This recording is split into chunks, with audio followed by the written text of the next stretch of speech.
کھڑا کر کے ان کو اڑایا جا رہا ہے، شہید کیا جا رہا ہے۔ اور مولانا مفتی کفایت اللہ کافی رحمۃ اللہ علیہ جیسے شعر تختہ دار پہ لٹک رہے ہیں، جنہوں نے تختہ دار کی جانب جاتے ہوئے جو کلام پڑھا تھا، اسے ایک مسلمان جیل کے سنتری نے قلم بند کیا کہ کوئی گل باقی رہے گا، نئے چمن رہ جائے گا، پر رسول اللہ کا دین حسن رہ جائے گا۔ ہم سفیر و باغ میں ہے کوئی دم کا چہچہا، بلبلیں اڑ جائیں گی، سونا چمن رہ جائے گا۔ یہ کلام آپ پڑھتے ہوئے جا رہے تھے۔ یہاں تو جلسوں میں کیفیت یہ ہوتی ہے کہ نعت خوانوں کلاموں نے بارہا پڑھیا ہے، کئی مرتبہ پڑھیا ہے، کہ بعض کا تو نعرے لگے لائے پڑھتے نعت خوان بھی بھول جاتا ہے کہ میں اگے شعر کیڑا پڑھنا سی پیچھے کیڑا پا رہا ہے، حالانکہ ہی مرتبہ پڑھیا ہوتا ہے، اطمینان کھو چکا ہوتا ہے۔ اور کلام ادو بندہ لکھ سکتا ہے جدوں انتہائی اطمینان ہوئے کہ فی البدی شعر کہنا یہ تو پھر اللہ رسول کی خاص عنایت ہے، اور انتہائی مطمئن طبیعت ہوئے تو پھر بندہ کلام کہہ سکتا ہے، پھر بندہ کلام لکھ سکتا ہے۔ اور شاہ صاحب تختہ دار طرف جا رہا سن، ایک کلام نازل ہو رہا سی اور آپ اپنی زبان میں پڑھ رہے سن، کوئی گل باقی رہے گا، نئے چمن رہ جائے گا۔ ایسے ماحول میں بابا جی عبدالشکور ناگپوری نے یہ استغاثہ حضور علیہ السلام کی بارگاہ میں پیش کیا کہ یا رسول اللہ، اب تو آپ کی امت کے علماء تختہ دار پہ چڑھائے جا رہے ہیں، توپوں کے سامنے کھڑے کر کے ان کو اڑایا جا رہا ہے، تختہ دار پہ لٹکایا جا رہا ہے، اور علماء کو تختہ دار پہ لٹکانے کے بعد کئی دن ان کی لاشیں لٹک رہی ہیں، لوگوں پر خوف و رعب مسلط کرنے کے لیے۔ تو یا رسول اللہ، اب آپ کے دین کا کیا بنے گا؟ حضور علیہ السلام نے عالم خواب میں زیارت بھی کروائی اور خوشخبری بھی سنائی کہ عبدالشکور ناگپوری اب پریشان نہیں ہونا۔ ابھی یہ روزے کو یہ رمضان کا مہینہ تھا جب سرکار کی بارگاہ میں آپ نے یہ استغاثہ پیش کیا تھا، اور سرکار نے خوشخبری سنائی، زیارت بھی کروائی، اور فرمایا کہ یہ رمضان کے دن گزرنے دو، 10 شوال کے دن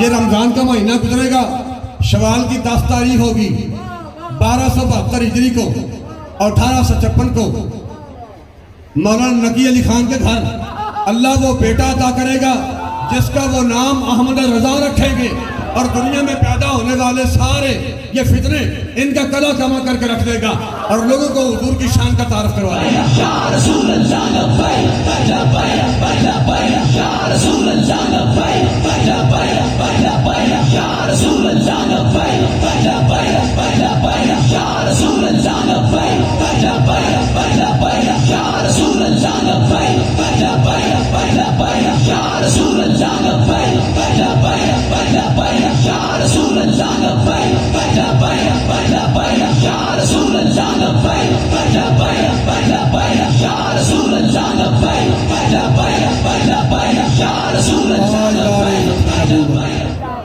تاجدار ختم نبوت، تاجدار ختم نبوت۔ اور پھر حضور کے عشق کیسے جام پلائے، اور حضور علیہ السلام کی شان اقدس میں جو کچھ لکھا۔ 14 سال کی عمر ابھی پوری نہیں ہوئی تھی تو آپ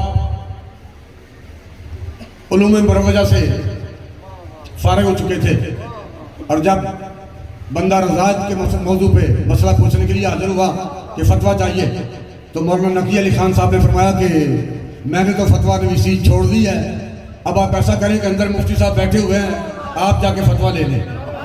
اور جب وہ بندہ اندر آیا تو باہر آ گیا۔ آپ نے کہا کیا ہوا ہے؟ فتویٰ نہیں لیا؟ انہوں نے کہا جناب اندر تو بچہ بیٹھا ہے تو آپ جی دستار نہ کھیل رہے ہیں، اندر بچہ بیٹھا ہے آپ جی دستار نہ کھیل رہے ہیں۔ آپ نے کہا یہ بچہ نہیں، یہ تو مفتی بن چکا ہے، اور 14 سال کی عمر نے آپ نے پہلا فتویٰ تحریر فرمایا۔ یہی اعلیٰ کرتا ہے.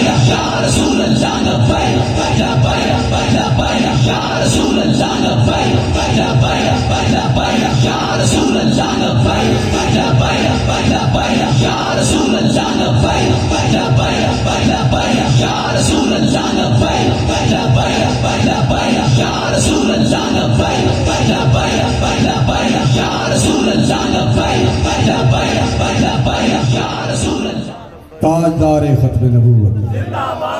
یہی اعلیٰ حضرت ہیں جن کی بارگاہ میں عطر آرپوری کلام لے کے آیا تھا اور اس نے آ کے کہا کہ حضور یہ کلام دیکھیں, اور لکھا ہوا تھا کھڑے ہیں درخت حضرت والا کے سامنے, مجنو کھڑے ہیں جیسے خیمہ لیلا کے سامنے. تو اعلیٰ حضرت کی آنکھوں سے آنسو چھلکنے لگے کہ یہ آپ نے کیا تمثیل, یہ قافیہ, یہ الفاظ, یہ کیا ہے. اس نے کہا حضور غلطی تو سارے نکالنے والے ہیں, تصحیح کرنے والا کوئی نہیں.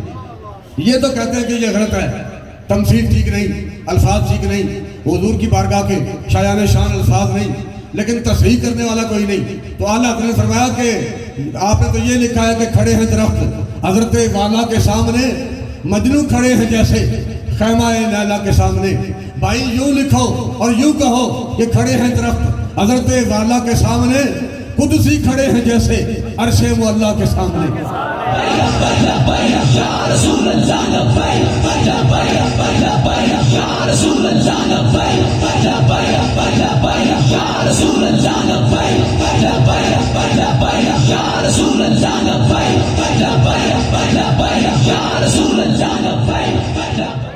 وہ نظریات, وہ عقائد جو اعلیٰ حضرت نے عطا کیے ہیں اور ان کے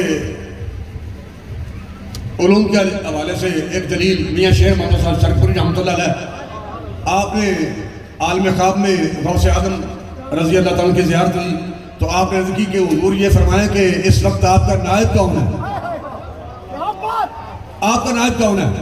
تو غوث اعظم نے فرمایا کہ شیر محمد اس وقت میرا نائب بریلی میں امام اہل سنت مجدد دین و ملت الشاہ احمد رضا خان رحمۃ اللہ علیہ, آپ یہاں سے شیخوپورہ سے شرکپور شریف سے اعلیٰ حضرت کی زیارت کے لیے چلے. جب وہاں بریلی شریف میں پہنچے تو اعلیٰ حضرت کچھ لکھ رہے تھے, پردہ پیچھے لٹک رہا تھا اور آپ تحریر فرما رہے تھے. آپ نے جاتے ہی سلام لیا, السلام علیکم ورحمۃ اللہ, اور آپ نے جواب نہ دیا, آپ اپنے کام میں مصروف رہے. تو مریدوں نے عرض کی کہ حضور یہ کیا, آپ کا انہوں نے سلام بھی, آپ نے سلام لیا ہے, انہوں نے جواب تک نہیں دیا. تو میاں شیر محمد شرکپوری رحمۃ اللہ علیہ نے مکاشفے کے بعد فرمایا کہ اعلیٰ حضرت سامنے بیٹھے نظر آ رہے ہیں, وہ لکھ رہے ہیں اور پردے کے پیچھے سرکار دو عالم ان کو لکھوا رہے ہیں.